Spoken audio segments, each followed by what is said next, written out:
हम देख रहे हैं कि युद्ध अगर 2 या 4 साल भी खिंच जाए तो देशों की स्थिति क्या हो जाती है। खाने पीने से लेकर लोगों को एक एक दिन जान बचाने का संघर्ष करना पड़ जाता है। बावजूद इसके एक देश 40 साल युद्ध में था, पर उसकी धरती पर खून की एक बूंद भी नहीं गिरी। दुनिया में ऐसी बहुत सी जगहें ऐसा दिलचस्प इतिहास समेटे हुए हैं कि उनके बारे में जानकर कोई भी दंग रह जाएगा। कुछ ऐसा ही एक देश है जो आज तो दुनिया के सबसे सुरक्षित देशों में से एक है, लेकिन एक वक्त था कि वो 44 साल तक जंग में रहा। आप भी सोच रहे होंगे कि भला ऐसा कैसे हुआ, तो चलिए बताते हैं अंडोरा नाम के इस देश की बहुत ही हैरान करने वाली हिस्ट्री, जो आपका दिमाग हिलाकर रख देगी। हम सभी का पहले विश्व युद्ध के बारे में तो पता ही है। प्रमुख पक्षों के लिए यह युद्ध 1914 से 1918 तक चला, लेकिन हैरानी की बात यह है कि जर्मनी एक देश के साथ तकनीकी रूप से अगले 44 साल तक युद्ध की स्थिति में बना रहा। यह देश था अंडोरा, जो यूरोप का एक बेहद छोटा पर्वतीय देश। इसका क्षेत्रफल सिर्फ 468 वर्ग किलोमीटर है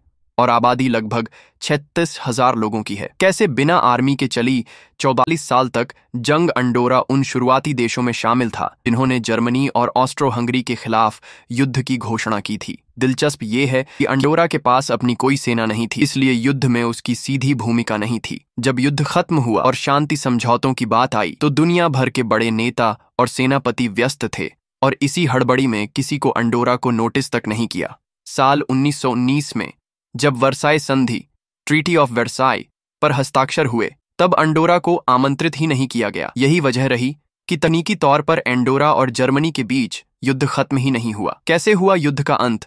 इस तरह अंडोरा के लिए पहला विश्व युद्ध लगातार जारी रहा, जब तक कि 1968 में उसे आधिकारिक तौर पर समाप्त घोषित नहीं कर दिया गया। 24 सितंबर 1918 को द न्यूयॉर्क टाइम्स ने यह खबर छापी कि पहले विश्व युद्ध का अंत अब इस 121 वर्ग मील के पिरेनीज गणराज्य अंडोरा के लिए भी हो गया। अंडोरा युद्ध में शामिल था, लेकिन वर्साई शांति सम्मेलन में आमंत्रित नहीं किया गया था। युद्ध की स्थिति समाप्त करने का आदेश जारी कर दिया गया।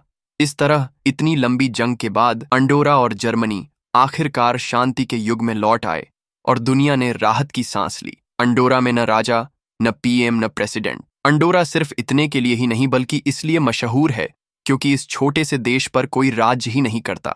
न तो यहाँ पर कोई प्रधानमंत्री, न राष्ट्रपति, न सेना है, न सेनापति। यहाँ कोई राजा भी नहीं, सिर्फ 2 प्रिंस मिलकर इस देश को चलाते हैं। यहाँ कोई एयरपोर्ट या रेलवे स्टेशन तक नहीं है, लेकिन लाखों लोग यहाँ घूमने के लिए आते हैं, क्योंकि इस देश में अगर आप सोते हैं तो स्पेन और फ्रांस इतने नज़दीक हैं कि कार से आप एक जगह नाश्ता तो दूसरी जगह रात का खाना खा सकते हैं।